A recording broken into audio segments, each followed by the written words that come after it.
Namo Buddhaya.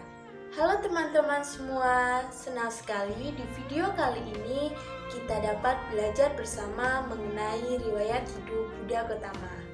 Tapi sebelum itu, perkenalkan nama saya Rini Setiawati. Saya mahasiswi semester 1 Prodi Pendidikan Keagamaan Buddha, Sekolah Tinggi Agama Buddha Negeri Sriwijaya. Dan video ini dibuat untuk memenuhi tugas akhir semester 1 mata kuliah riwayat hidup Buddha Gautama yang diampu oleh Bapak Parjono Magister Pendidikan Buddha. Nah, yuk langsung kita simak video pembelajarannya.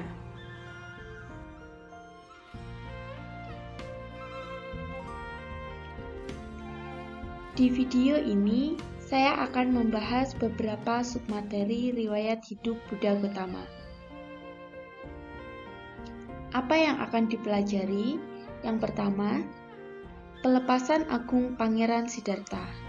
Yang kedua, betapa Gautama berguru kepada Alara Kalama dan Udaka Ramaputta. Dan yang ketiga, betapa Gautama menyiksa diri. Untuk submateri yang pertama, pelepasan agung Pangeran Siddhartha. Alasan Pangeran Siddhartha meninggalkan keduniawian. Terdapat beberapa alasan mengapa Pangeran Siddhartha meninggalkan keduniawian, antara lain melihat 4 peristiwa. Peristiwa yang pertama, orang tua. Setelah melihat peristiwa ini, Pangeran Siddhartha menyingkirkan kesombongan yang ditimbulkan oleh kebahagiaan usia muda atau Yobana Manya. Peristiwa yang kedua, orang sakit. Setelah melihat peristiwa ini, Pangeran Siddhartha menyingkirkan kesombongan yang ditimbulkan oleh kebahagiaan karena memperoleh kesehatan atau arogya mana. Peristiwa yang ketiga, orang mati. Setelah melihat peristiwa ini, kesombongan yang ditimbulkan karena memperoleh kehidupan jiwita mana telah disingkirkan oleh Pangeran Siddhartha. Dan peristiwa yang keempat, yaitu petapa, yang menyadarkannya akan hidup bertapa dan bertekad, aku akan menjadi petapa hari ini juga.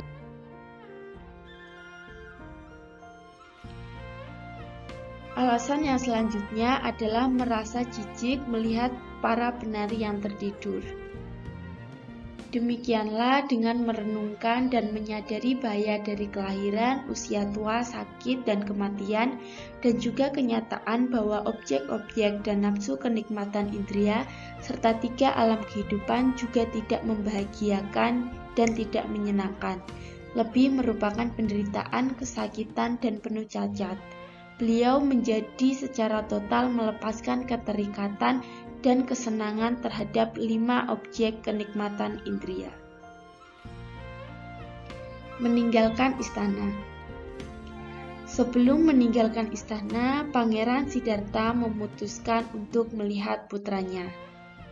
Jika aku memindahkan tangan ratu dan menggendong putraku, aku mungkin akan membangunkan ratu. Jika ratu terbangun, itu dapat membahayakan rencanaku untuk melepaskan keduniawian yang akan segera kulakukan. Jadi, biarlah untuk saat ini aku tidak melihatnya. Setelah aku mencapai pencerahan sempurna, aku akan kembali untuk melihat putraku. Meninggalkan istana. Pada usia 29 tahun, Pangeran Siddhartha pergi meninggalkan istana didampingi oleh Cana dan kuda Kantaka. Pada saat itu, pintu gerbang dibuka oleh para dewa. Pada saat perjalanan, Mara Masawati mencoba menghalangi Bodhisattva namun tidak berhasil.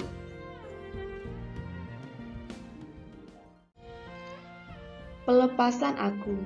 Bodhisattva menyerahkan perhiasan dan kuda Kantaka kepada Cana. Kemudian memotong rambutnya menggunakan pedang hingga tersisa 2 jari. Dan melemparkan gumpalan rambut dan mahkotanya ke angkasa dengan tekad, Jika aku akan menjadi Buddha, biarlah gumpalan rambut ini tetap di angkasa. Jika tidak, gumpalan rambut ini akan jatuh ke atas tanah.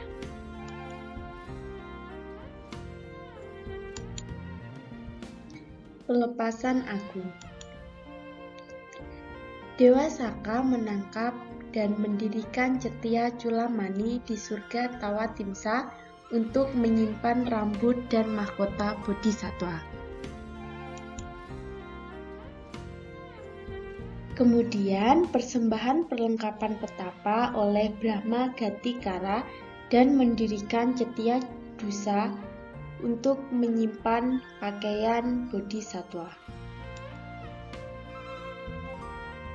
Bertemu dengan Raja Bimbisara. Raja Bimbisara menawarkan setengah dari kerajaannya kepada petapa Gotama, namun ditolak.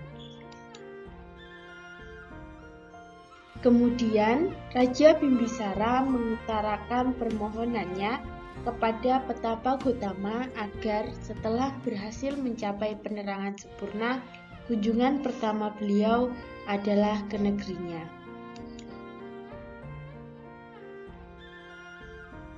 Submateri yang kedua adalah petapa Gotama berguru kepada Alara Kalama dan Udaka Ramaputta.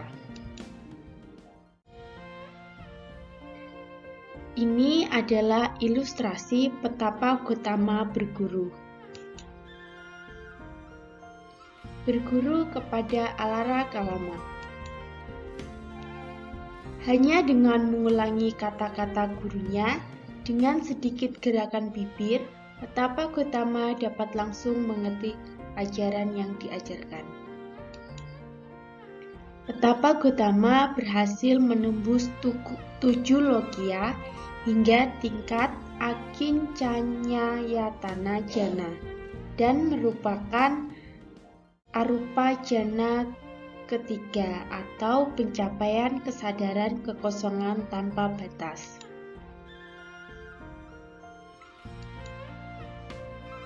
Alara Kalama menyerahkan setengah muridnya kepada petapa Gotama. Karena menyadari bahwa pencapaian Akincanyayatana Jana tidak dapat mengatasi usia tua, sakit, dan kematian, maka petapa Gotama meninggalkan Alara Kalama dan pengikutnya.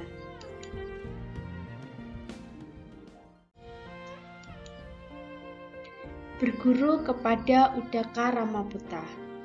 Sama halnya dengan ajaran yang diajarkan oleh Udaka Ramaputta, hanya dengan mengulangi kata-kata gurunya dengan sedikit gerakan bibir, petapa Gotama dapat langsung mengerti ajaran yang diajarkan.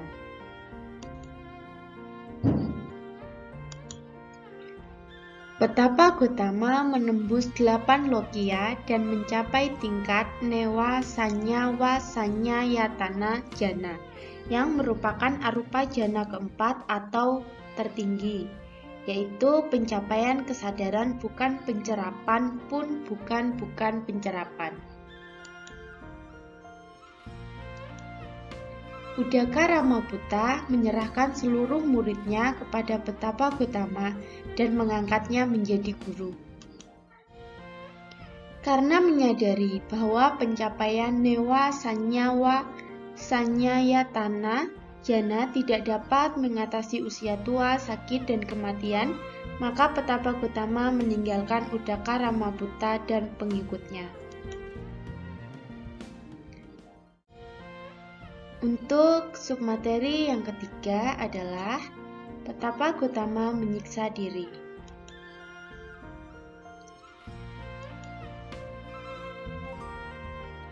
Petapa Gotama bertemu dengan 5 orang petapa, yaitu Kondanya, Badia, Wafa, Asaji, dan Mahanama, yang setia melayaninya selama 6 tahun di hutan Urwela dalam praktik penyiksaan diri atau dukkha carya. Tekad petapa Gotama. Meskipun yang tersisa tinggal kulit, Meskipun yang tersisa tinggal urat, meskipun yang tersisa tinggal tulang, dan meskipun daging dan darahku menguap, aku tidak akan berhenti dalam usaha mencari pembebasan dari penderitaan.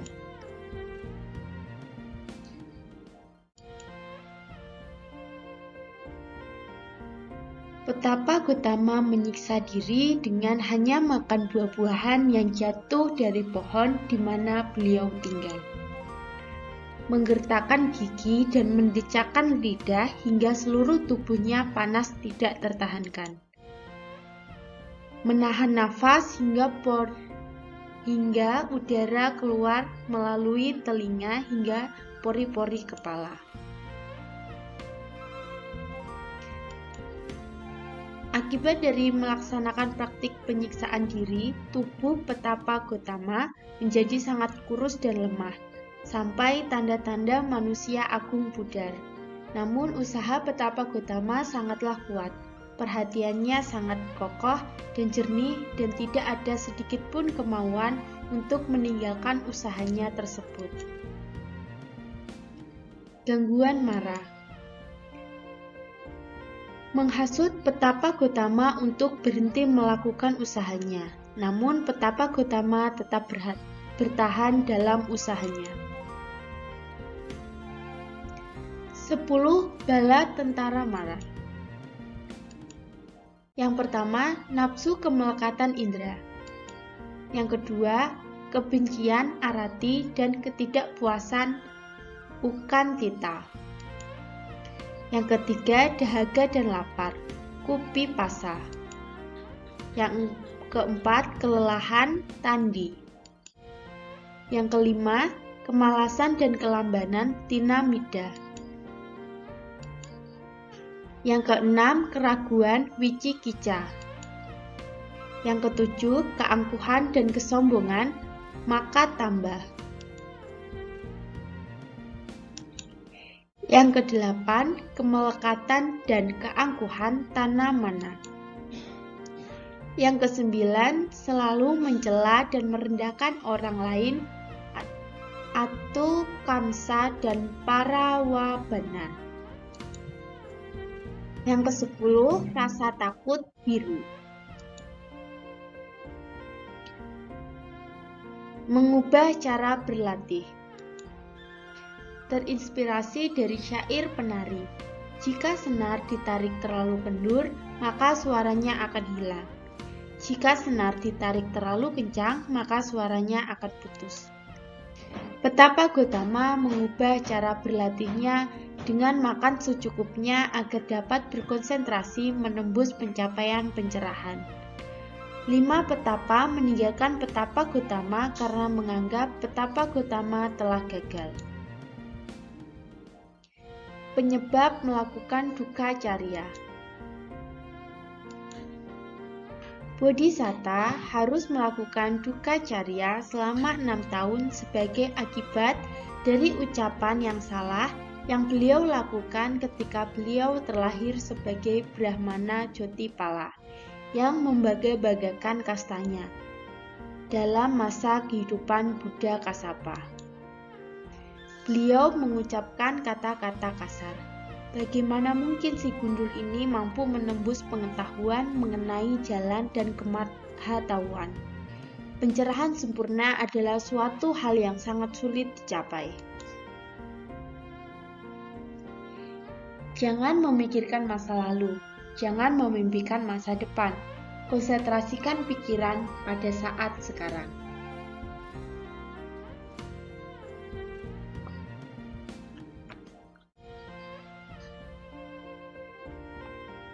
Jadi demikian video pembelajaran riwayat hidup Buddha Gotama mengenai pelepasan agung Pangeran Siddhartha, Petapa Gotama berguru dan menyiksa diri yang telah saya sampaikan. Mohon maaf bila dalam penyampaian video ini terdapat kata-kata yang kurang berkenan di hati teman-teman semua. Semoga video ini dapat menambah wawasan kita bersama. Namun sebelum saya akhiri, bagi teman-teman yang belum kuliah, yuk bergabung bersama kami menjadi keluarga besar Sekolah Tinggi Agama Buddha Negeri Sriwijaya. Di Sekolah Tinggi Agama Buddha Negeri Sriwijaya, terdapat 5 prodi yang berkualitas, biaya yang terjangkau, dan beasiswa bagi mahasiswa yang kurang mampu. Jadi, tunggu apa lagi? Kuliah di Sekolah Tinggi Agama Buddha Negeri Sriwijaya, Buddhistik unggul berkarakter. Video ini saya akhiri, terima kasih, Namo Buddhaya.